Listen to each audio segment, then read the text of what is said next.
Así que quiero que abra conmigo su Biblia en Mateo capítulo 27.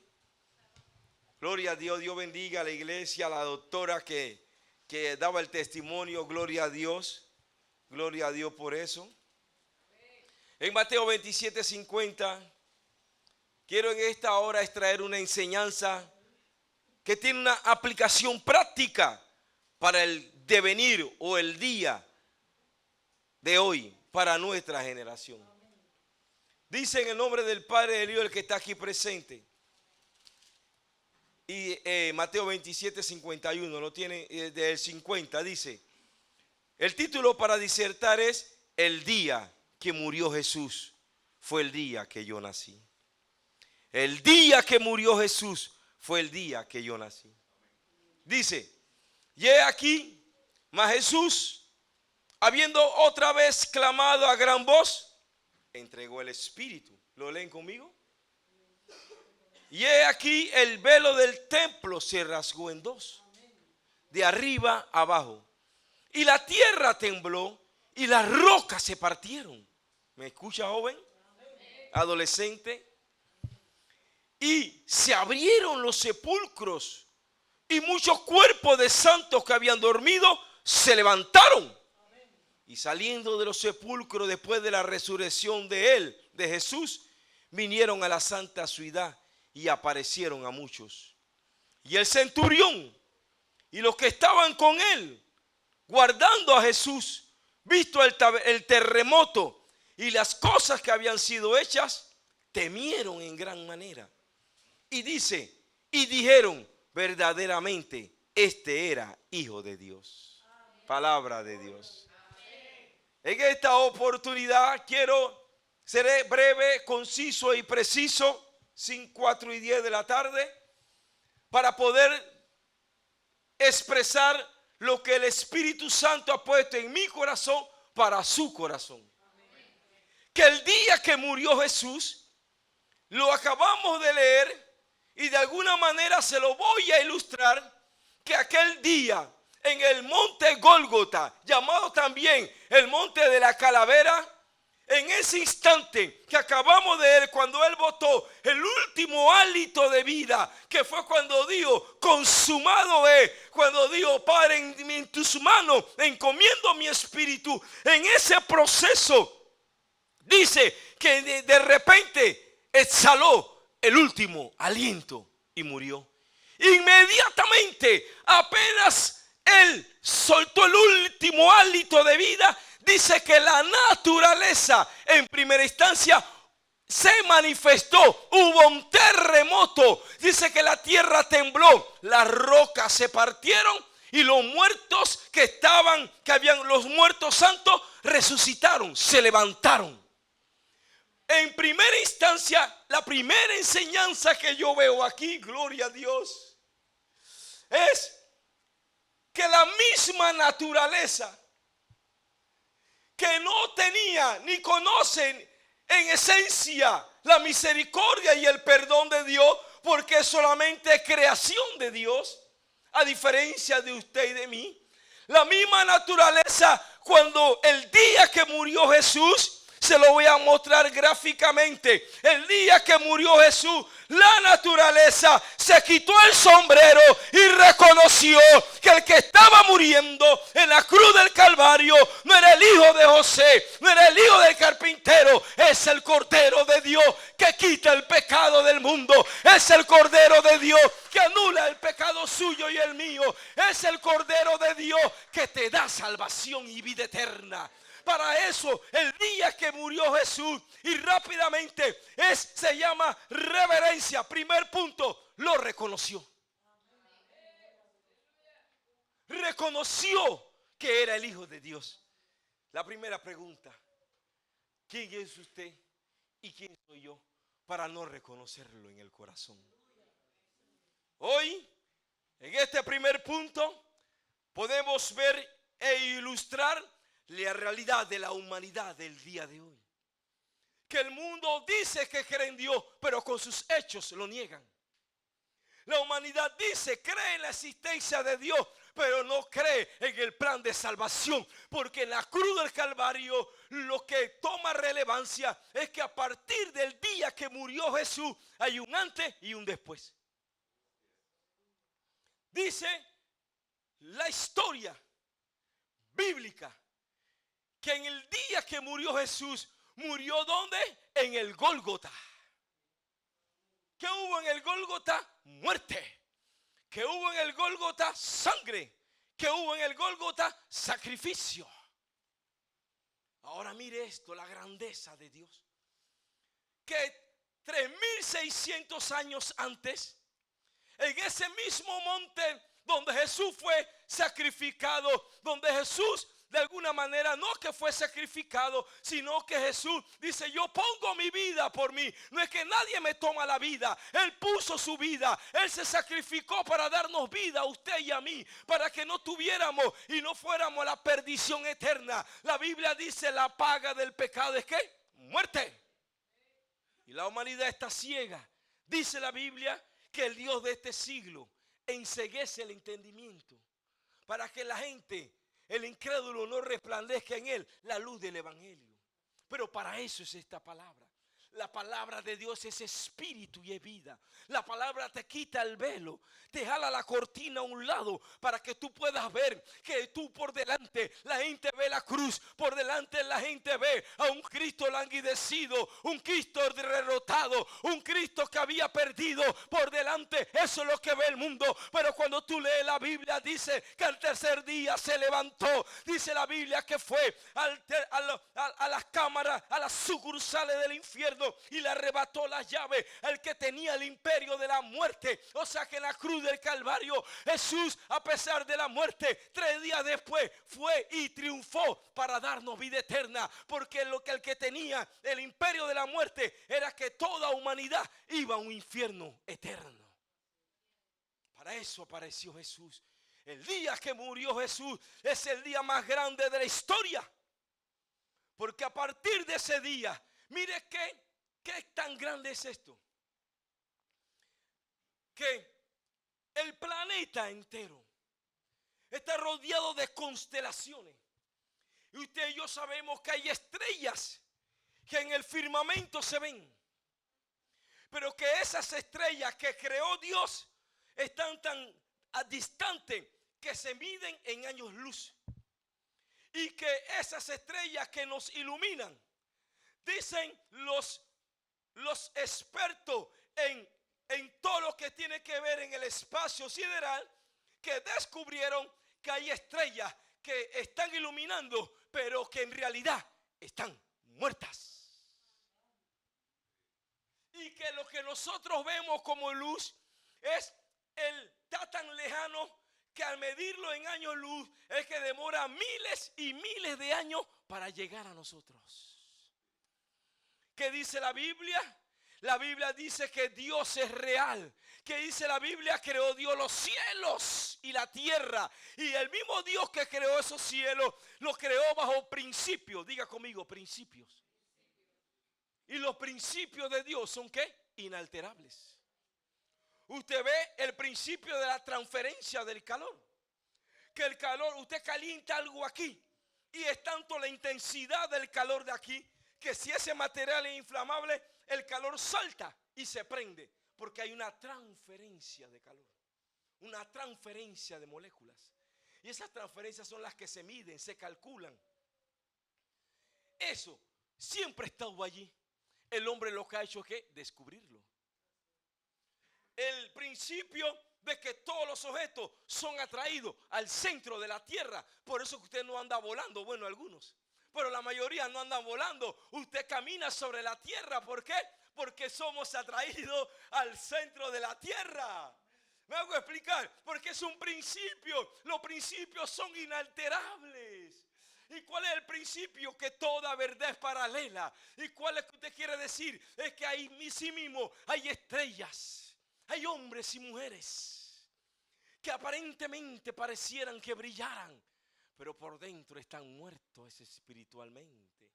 Que por delante usted lo ve lleno de mansiones, de joyas, de carro, de riqueza. Y tal vez eso habló de aquellos que son ricos, pero que de aquel que tal vez no tiene riqueza, pero que tiene orgullo, tiene incredulidad, no tiene temor de Dios. Hoy hay una humanidad que no reconoce la humanidad. Mire qué tan grande es esto, que la naturaleza primero lo reconoció y después que la naturaleza se quitó el sombrero, entonces vino el centurión, el guardia que lo estaba cuidando, y dijo: verdaderamente este era el Hijo de Dios.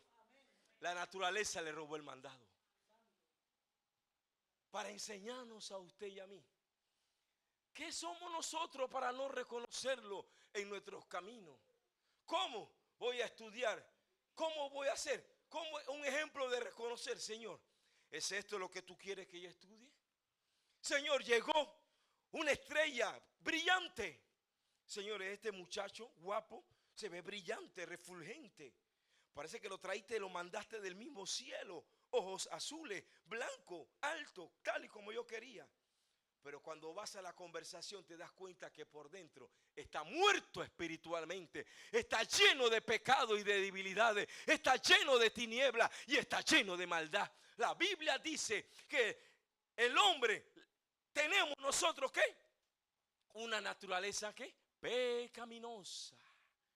Y esa naturaleza pecaminosa, cuando el hombre reconoce a Jesucristo, ¿y qué es lo que reconoce? Que por delante ve a ese cuerpo languideciente, decía yo, que por delante ve ese cuerpo sufrido, por delante ve el muerto, pero a la luz de la Biblia usted sabe que era necesario que él muriese, que era necesario de que él diera la vida para poder que usted y yo tuviéramos vida eterna. La Biblia dice: la paga del pecado es muerte, pero no se queda allí, mas la dádiva de Dios en Cristo Jesús es vida eterna. Y eso es lo que ofrecemos en esta tarde. Ofrecemos un evangelio que te da a ti la capacidad, la garantía de que tu alma no morirá eternamente, sino que tu alma inmediatamente cuando parte de este cuerpo, porque es una realidad, tarde o temprano tenemos que dejar este caparazón. Tarde o temprano del polvo eres y al polvo será, y podrás cantar, caminar, hacer y deshacer, explorar, ir a Marte, a Júpiter, por tarde o temprano tendrás que morir.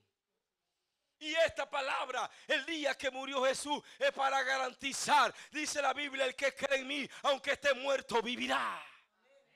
No morirá eternamente, sino que tendrá vida eterna. Entonces, ese día que la gente veía al muerto, yo sé que él resucitaría el tercer día. La gente veía el cadáver, mas la gente que tenía la fe de saber que al tercer día él iba a triunfar para estar a la diestra del Padre, dice la Biblia en el libro de Hebreos, para interceder por usted y por mí. Termino con el primer punto. Sacrificio, oración. Fue una oración que hizo en la cruz del Calvario. Padre, en tu mano se encomiendo mi espíritu. Fue una oración que hizo en la cruz. Señor, perdónalos porque no saben lo que hacen. Fue una oración que hizo donde reconocía de que era necesario que él muriese. Ahora, en ese mismo monte Golgota, 3600 años atrás, llega un hombre llamado Abraham. Y va de camino a la cumbre del monte Moria, el mismo monte Moria donde enterraron, donde fue sacrificado Jesús.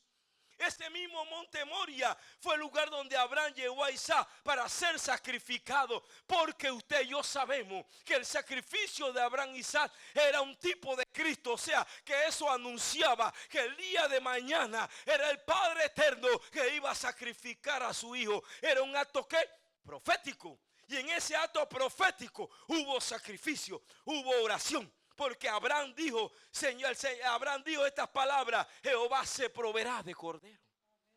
Hubo sangre porque Dios le proveyó el animal. Usted conoce la historia, como vemos allí plasmado el sacrificio que iba a hacer Jesús a la postre. El día de mañana iba a ser un sacrificio. O sea, que el cordero, cuando Abraham acostó a Isaac para ser sacrificado, de repente apareció el cabrito. De la nada desapareció el cabrito. Y me encanta la Biblia, porque la Biblia tiene vida en sí mismo, porque la Biblia nos da fe de saber esto, mi hermano, de que por un camino iba ¿qué? Iba Abraham con Isaac. Iba Abraham con la leña. Por un camino iba Abraham con el cuchillo y la leña. La leña la cargaba ¿quién? Isaac por un camino. Y cuando iba a sacrificar, apareció el cabrito para enseñarnos a nosotros, a usted y a mí, que por un camino yo voy subiendo ¿en qué? En obediencia. En un camino yo voy subiendo ¿en qué? En sacrificio. Pero por otro camino iba subiendo el cabrito. Por el otro lado de la ladera del Moria iba subiendo el cabrito. Era la provisión de Dios. Le hablo más claro: mientras seas obediente al llamado de Dios, mientras seas obediente a la voz de Dios, Dios se proveerá de cordero, Dios proveerá para tus estudios, Dios proveerá para tu familia, Dios se proveerá de esposa, Dios se proveerá de casa, Dios se proveerá de todo lo que tú necesites, mientras tú te mantengas en una vida de sacrificio, de disciplina delante de Dios. A su nombre. Ese mismo monte Moria, años después, cuando David había pecado, dice que era tan grande el pecado que Dios envió ángeles que con espada desenvainada estaban liquidando y matando a todos los israelíes. Y mire lo que pasa. Segunda de Samuel: sacrificio,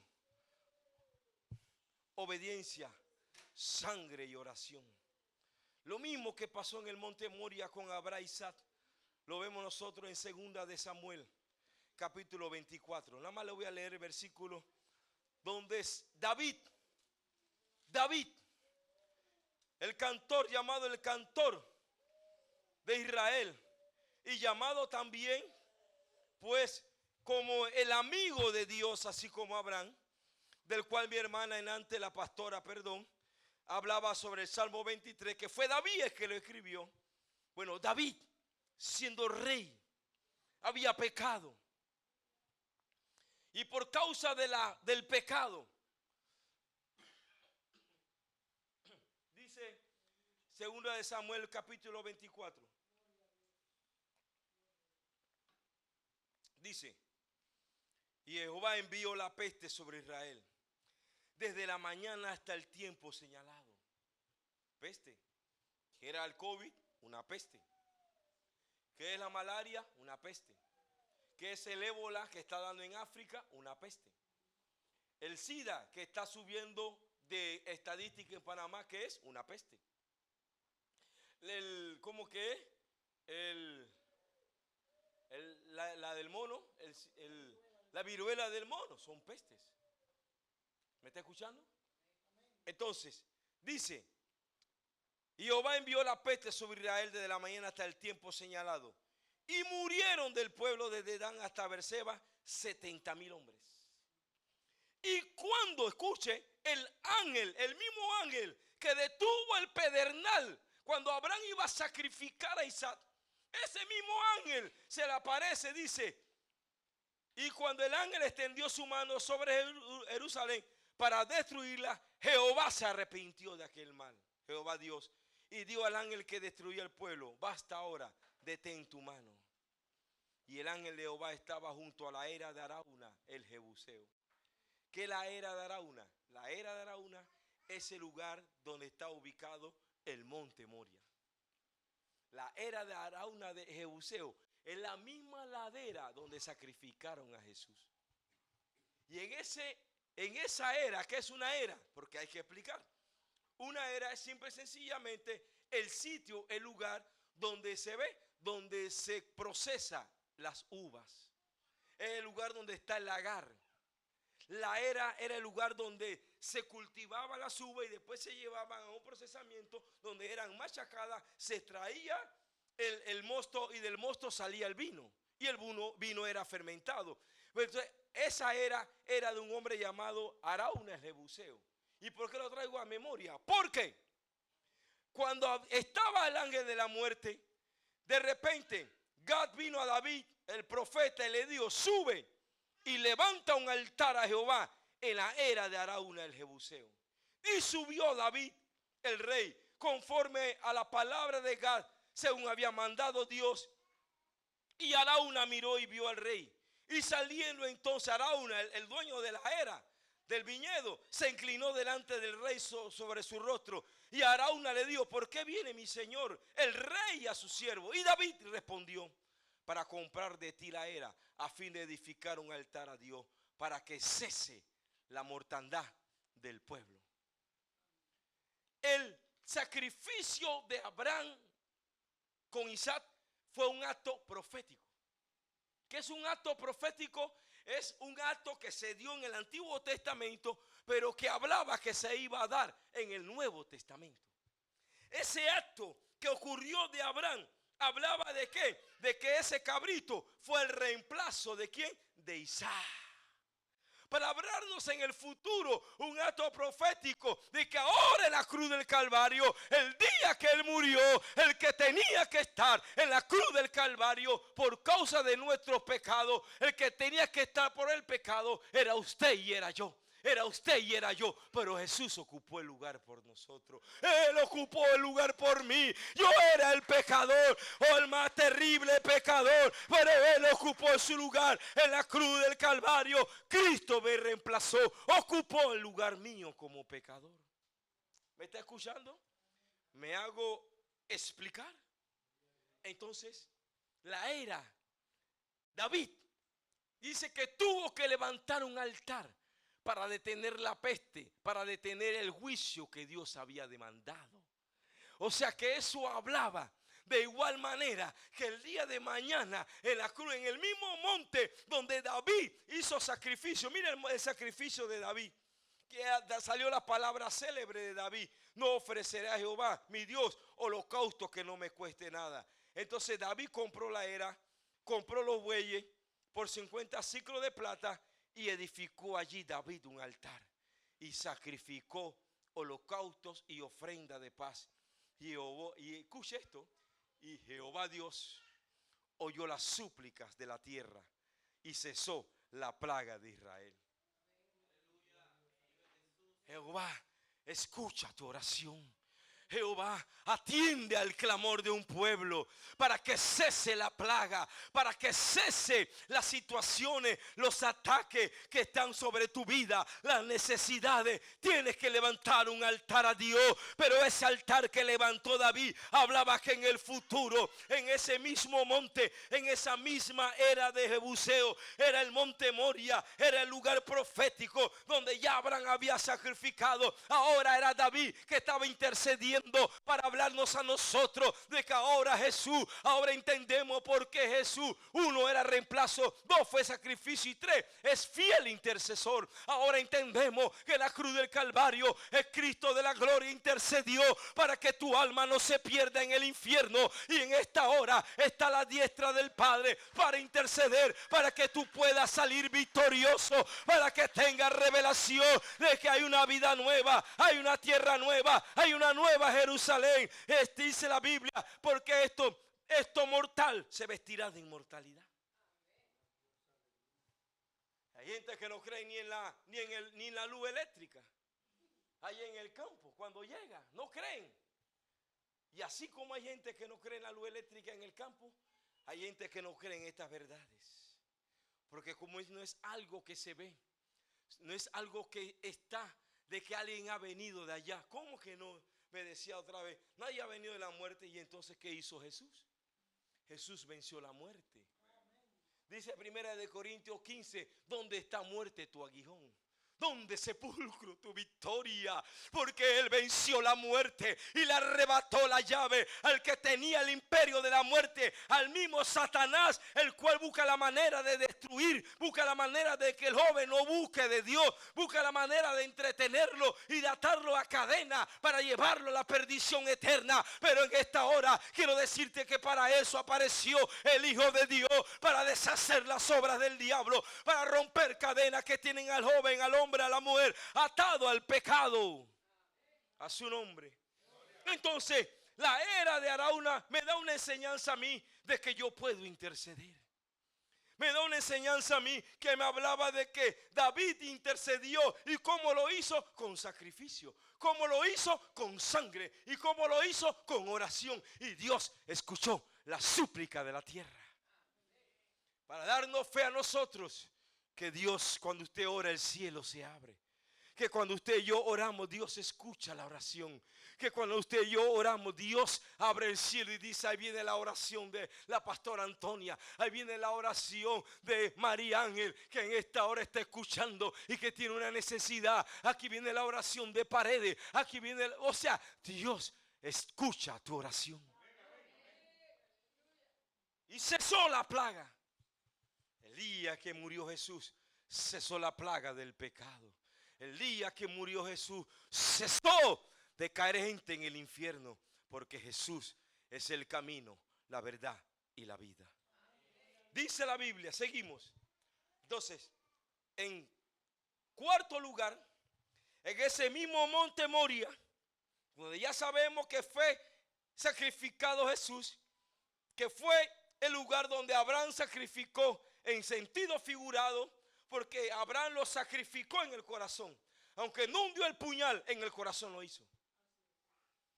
Y es el mismo lugar donde David, en la era de Arauna, usted busca la geografía y es el mismo monte Moria. Y ese mismo monte Moria, el hijo de David, Salomón, segunda de Crónicas, capítulo 3. Dice la Biblia, cuando David, antes de morir, le entrega el reinado a Salomón, el hijo de Betsabé.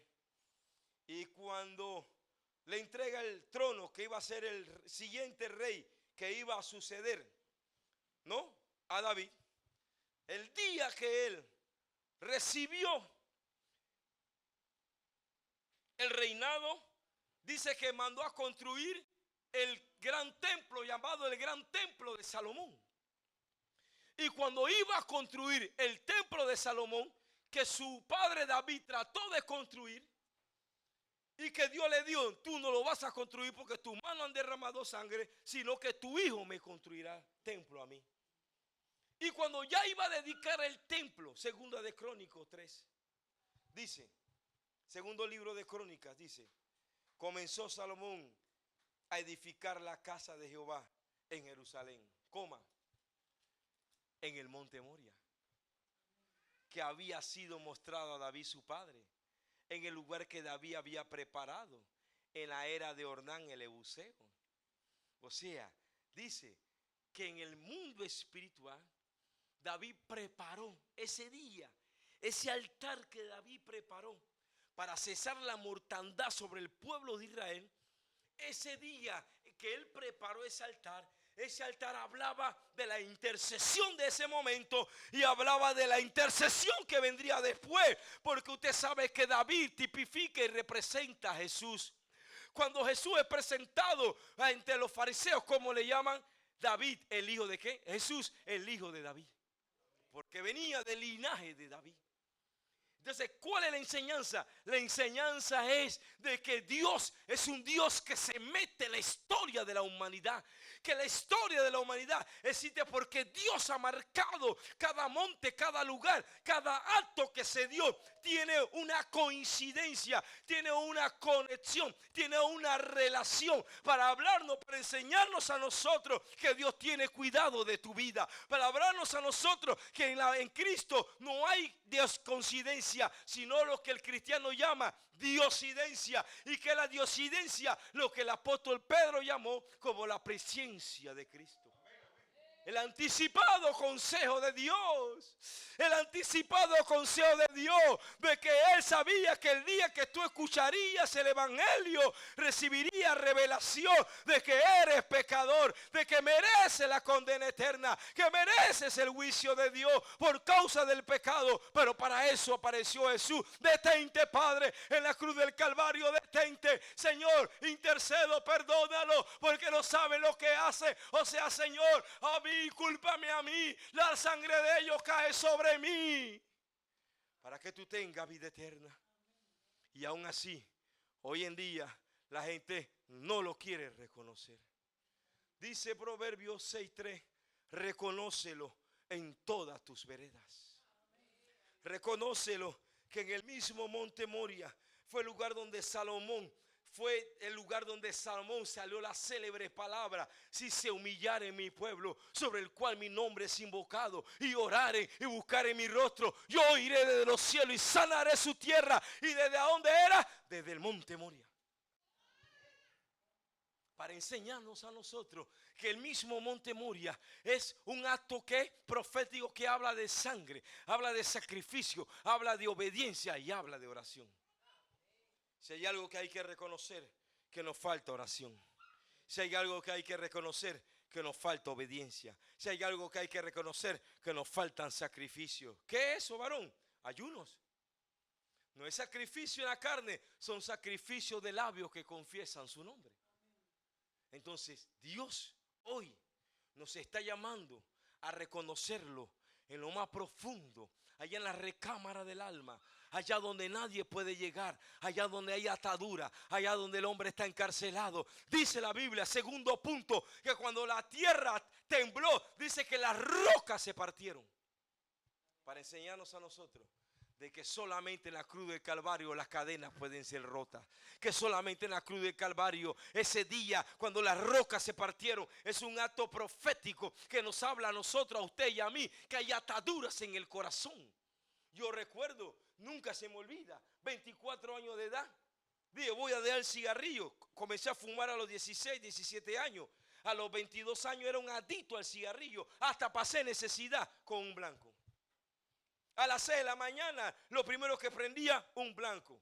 En ese entonces era el Parliament, ¿se acuerdan? También, el Parliament. Me acuerdo, bueno, ¿para qué hablar de marca, verdad? Jehová tenga todo eso por basura. Y dije yo un día, cuando vi que me estaba afectando la salud, que me estaba quedando sin respiración, estaba en la fuerza de defensa, en la policía técnica. Y un día correteando a un ladrón, me cansé, quedé sin aire. Y yo dije, es el cigarrillo. Voy a dejar de fumar. Y comencé. Iba por el día 29. Yo, bueno, mañana cumplo 30 días. Y el día 29 caí a la atadura del cigarrillo. Y de ese día del cigarrillo, lo que no me había fumado en 29 días, me lo quise fumar esa noche.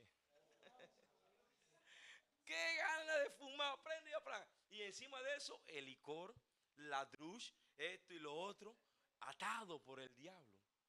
Atado a una esclavitud del pecado. Que yo ni comía por tal de estar tomando y fumando. Nada más estaba flaco y cabezón. ¿Serio? Atado al licor. Entonces no me gustaba la cerveza, porque costaba más. Prefería comprar una Topollillo o una 45 y beberla en Sprite. ¿Te acuerdas, Paredes? ¿Verdad? ¿Sí o no? Atado al alcohol, atando a los vicios.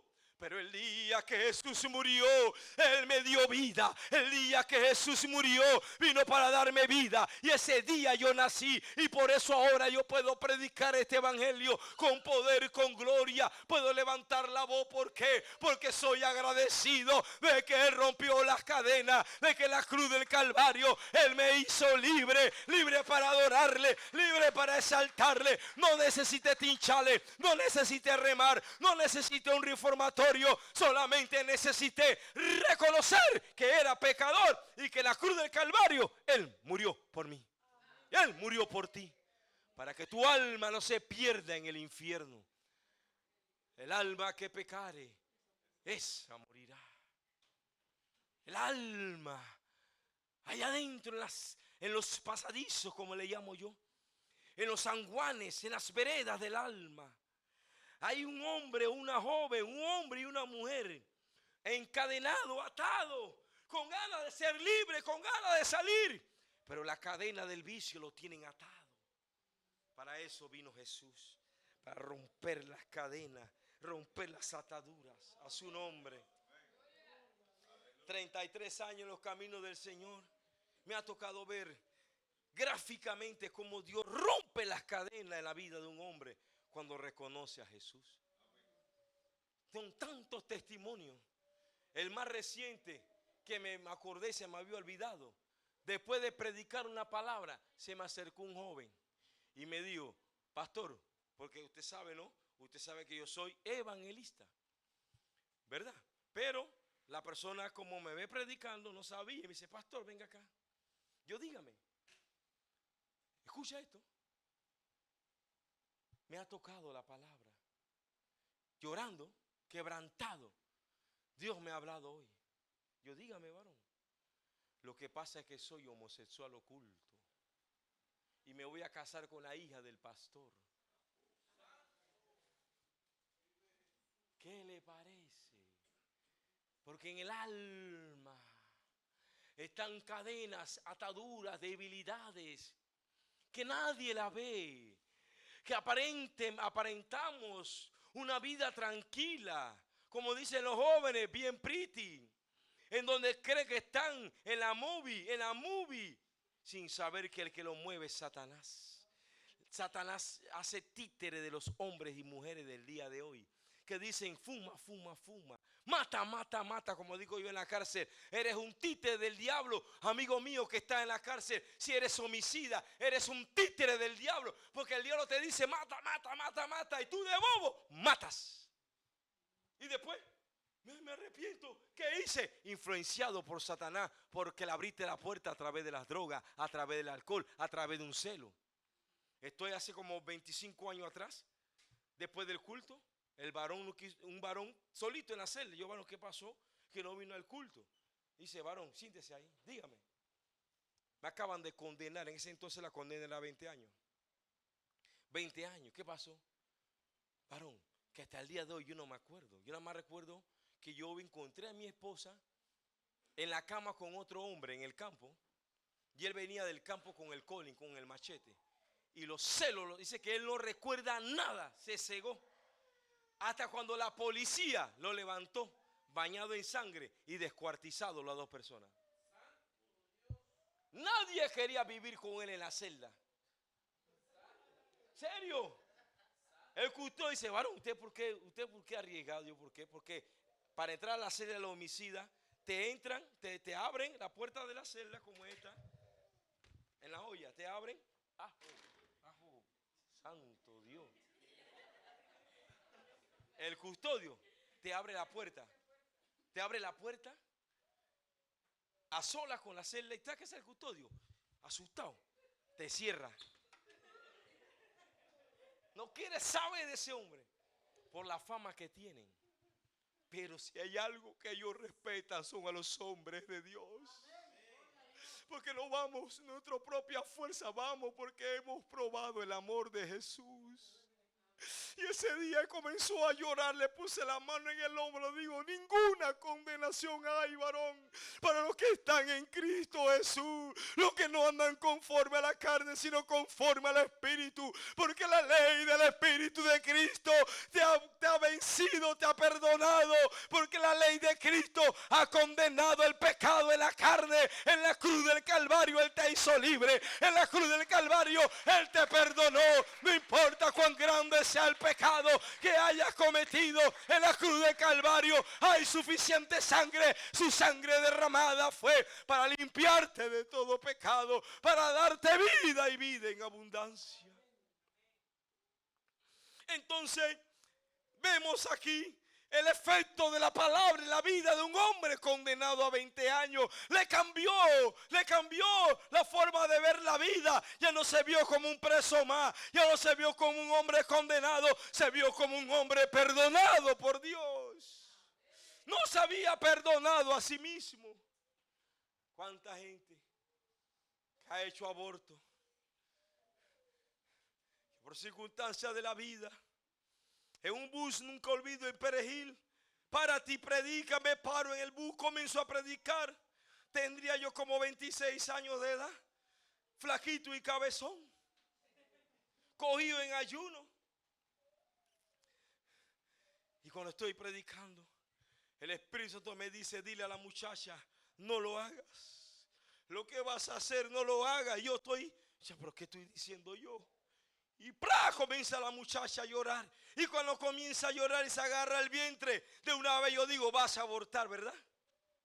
Efectivamente comenzó a llorar en el bus, porque iba a quitarle la vida Tal vez hoy en día ese muchacho, quién sabe qué edad tiene, pero nunca ese muchacho podrá solamente a través de la mamá darse cuenta de que Dios se acordó de él, de que no fue el hombre que se paró y le dijo y detuvo ese aborto. Y cuando yo fui al momento de orar por ella, la muchacha comenzó a gritar, el bus se detuvo, el Espíritu Santo tomó control de ese bus, el mismo chofer dijo, vamos a hacer la oración, y ese día aceptaron al Señor Jesucristo y esa muchacha fue libre. Y yo estoy seguro que dio a luz, y estoy seguro que así como ella hizo esa oración en donde le pedía perdón a Dios, hoy en día ese muchacho, esa muchacha tiene vida porque Dios tuvo misericordia.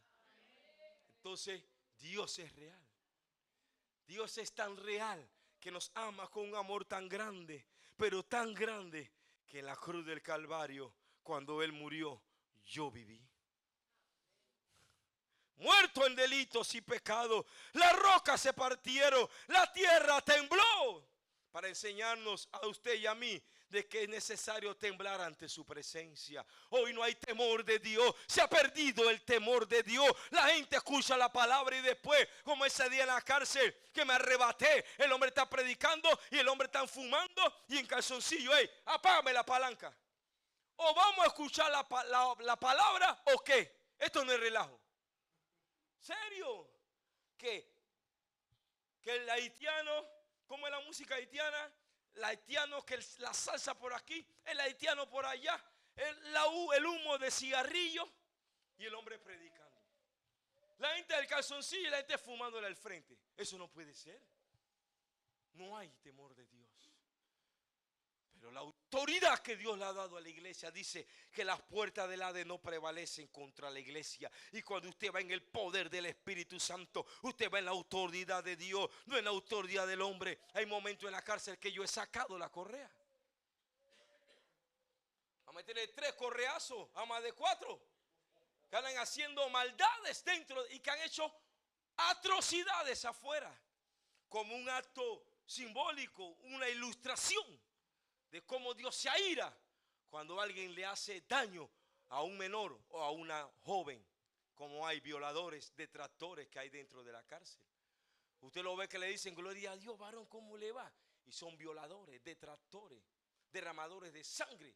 Y usted tiene que tener discernimiento espiritual para reprender esos espíritus que están en ellos, porque viven una apariencia de piedad. Entonces, eso nos muestra a usted y a mí que en la cruz del Calvario Él nos dio autoridad. Que en la cruz del Calvario Él nos dio dones de discernimiento. Que en la cruz del Calvario nos dio amor por el prójimo. A su nombre. Y termino con esto. ¿Me quedan? Ya se me acabó el... ¿Me quedan? Oh, gloria a Dios. Vamos bien. Lea su Biblia abierta. Termino con esto.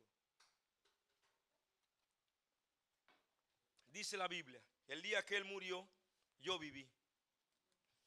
El día que Él murió, usted resucitó. El día que Él murió, usted volvió a vivir. Y el día que Él murió, dice la Biblia,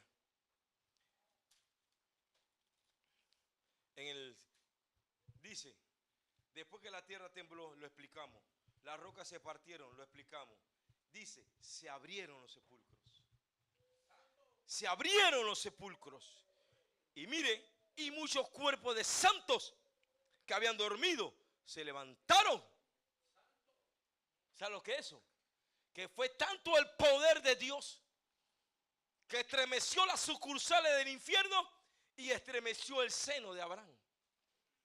Y dice la Biblia que los muertos que se levantaron no fueron cualquier muerto, fueron los cuerpos santos que se levantaron para hablarnos a usted y a mí que cuando el hombre de Dios murió, hace levantar a los muertos. Que el día cuando usted y yo aprendamos a morir a nuestros pecados, entonces lo sobrenatural vendrá. Hoy en día la gente me mira y no sabe que yo tenía que estar muerto hace 30 años atrás. Pero el mismo Dios que me llamó es el mismo Dios que me sanó. Es el mismo Dios que me libró de la muerte misma. ¿Cuántas veces? Yo no puedo olvidar ese día cuando el hombre me trató de detonar con el revólver y la bala no salió. Yo no puedo olvidar el día que estábamos en La Joya entre 2 bandas asesinas con machetes, con cuchillos y nadie pasaba. Era como una línea divisoria de poder de Dios. Nadie pasaba de aquí para allá. Solamente 2 siervos de Dios, uno allá y yo acá. ¿Qué podía impedir que me dieran con un colín de esos machetes? ¿Qué podía impedirlo? Nada. Solamente el poder de Dios. Solamente el poder y la gracia y la misericordia de Dios nos tiene con vida hoy. El punto en cuestión, lo que yo recibí, le quiero dar esto en estos 8 minutos de tiempo que tengo, es que el día que Él murió, nos habla a nosotros de que es el único que puede resucitar lo que está muerto en ti, que está muerto en tu vida. Tal vez has muerto la esperanza, tal vez ha muerto la fe, tal vez ha muerto el deseo y sobre todo tal vez tus sueños han muerto. Pero aquí el día que Él murió me enseña a mí que el día que Él murió se resucitaron los santos, los que estaban apartados para hablarnos en sentido figurado de que no importa si en el mundo te han hecho pesadilla tus sueños, ahora en Dios tus sueños se harán realidad. Aunque en el mundo se hayan hecho pesadilla, los sueños en Dios se harán realidad. Es imposible para el hombre que puedas tener un carro, que puedas tener una casa, que puedas tener una buena esposa. Es imposible para el hombre, pero lo que es imposible para el hombre es posible para Dios. Resucita tus sueños. ¿Sabes cuántos creyentes hay que han muerto ya a sueños y a llamados que Dios le hizo? Que comenzaron con ánimo, con fuerzas, con vigor, pero a lo largo del camino fueron tantos los desiertos, las pruebas que se apartaron. Y esos sueños de gloria y de llamado, el día después se hicieron pesadilla por causa de un pecado. Lo que yo aprendo aquí, uno, que cuando yo muero a mí mismo, entonces los muertos se van a levantar. Que cuando yo renuncio a mi carácter, cada día lucho con mi carácter, cada día lucho con mis debilidades de la carne, cada día trato de ser disciplinado para no poder ver yo el día de corrupción, porque yo sé en quién yo he creído. Yo sé en quién he confiado. Sé que Él es fiel para guardar mi corona. Sé que Él es fiel para guardar mi depósito para aquel día cuando Él venga. Y si la trompeta no ha sonado y nos toque partir de esta tierra, tener la seguridad en el corazón de que Él tiene una nueva tierra para mí, que Él tiene un nuevo vestido para mí, un cuerpo nuevo para usted y para mí, para todo aquel que acepta a Jesucristo, para todo aquel que lo reconoce. Él te da la garantía de una vida eterna. Él te da no solamente la garantía, sino que el lugar donde Él está, para que el lugar donde yo estoy, vosotros también estéis. Él se dice, yo me iré a hacer morada. Él se adelantó, Jesús resucitó al tercer día, se elevó al cielo y dice la Biblia, yo me iré a hacer morada para que el lugar donde yo estoy, vosotros también estéis. No solamente nos da vida eterna, sino que nos promete estar con Él. ¿Qué impide que en esta tarde tú puedas reconocer a Jesucristo como tu Señor y Salvador? Joven, a usted le hablo. Dama, caballero, a usted le hablo. ¿Qué impide que renueves tu voto y que digas, Señor, no borres mi nombre del libro de la vida? Porque es demasiado grande. Ahora entendemos, como el apóstol Pablo dijo, cómo descuidar una salvación tan grande. ¿Usted sabe lo que es la vida eterna? Vida eterna significa vida eterna. No vamos a experimentar muerte. ¿Sabe lo que es eso? Y está al alcance de todo ser humano que reconoce a Jesús en el corazón. Y al reconocerlo se rompen las cadenas. Al reconocerlo el velo se parte en dos. No hay tiempo. El velo se abre en dos para que puedas entrar usted y yo. Póngase de pie conmigo.